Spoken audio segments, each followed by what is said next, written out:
I remember having a friend sleep at my house, getting up in the morning to go to school. Came to school, a man teacher stood at the door, allowed my friend to walk into class, my friend who was not Jewish, held his hand up to me, and all the Jewish children in our community at that point were sent home from school. All the Jews had to move from their homes, and we had to live 4 or 5 families in one house. Our neighbors, our friends, stood on the other side by the fence, looking at us and laughing at us. To this day, I don't understand that.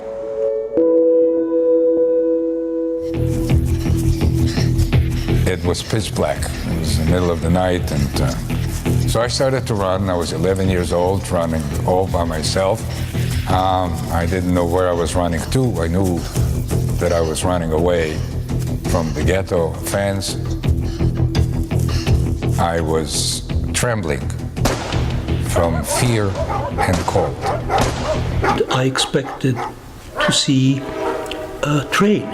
Instead of that, they had boxcars, cattle cars. No food, no water. Mengele was standing there, and he looked at you and then sent you to the left or to the right, and the right was the side for gas. I was really scared. People crying, never seen a place like that before. And as I turned around, I realized that my father and my 2 older sisters were gone. A Nazi was running in the middle of that selection platform, yelling in German, "Twins, twins." And my mother asked, "Is that good?" And the Nazi said, "Yes." Pulled my mother to the right, we were pulled to the left. We were crying, she was crying. I never even said goodbye to her, but I did not understand that this would be the last time. Imagine every single person that you know in your life. Your mother, your father, your brothers, your sisters, your friends, your neighbors. Every single person that you know in your life, dead, killed in one day.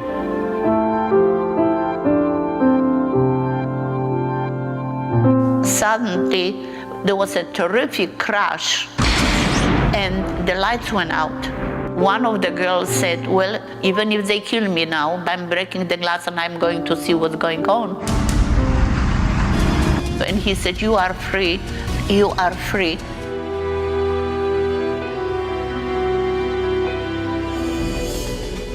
I had a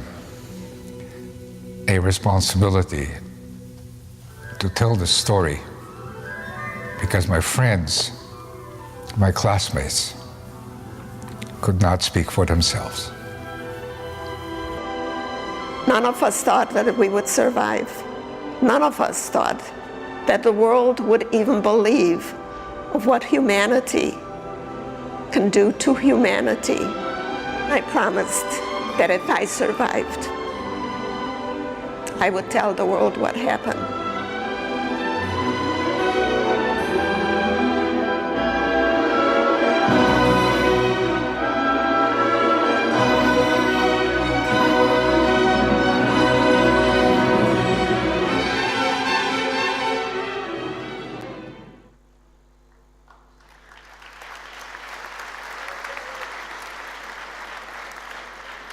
Hello and good evening. My name is Maya Menachem, and I am the MC for tonight's ceremony. Buenas noches. Mi nombre es Roberto Galante. Soy el maestro de ceremonias de esta noche.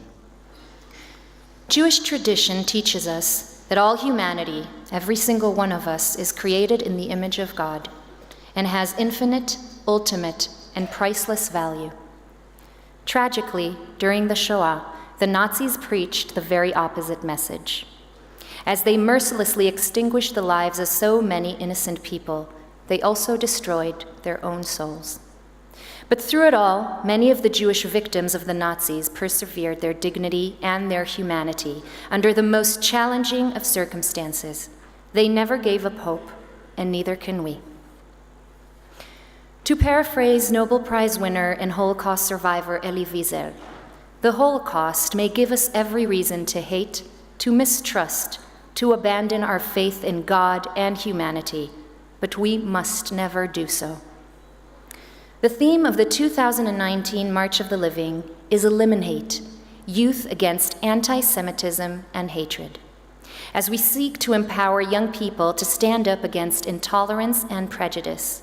For we believe to be Jewish means to never give up hope, to never give up on the dream of building a world free of hate and full of love. Let me leave you with the words of Auschwitz survivor Roman Kent. It is our mutual obligation, that of survivors and national leaders, to instill in the current and future generations the understanding of what happens when virulent prejudice and hatred are allowed to flourish. We must all teach our children tolerance and understanding at home and in school. For tolerance cannot be assumed, it must be taught. And we must make it clear that hate is never right and love is never wrong. El lema de la Marcha de la Vida de este año es eliminar el odio, la juventud contra el antisemitismo y el odio.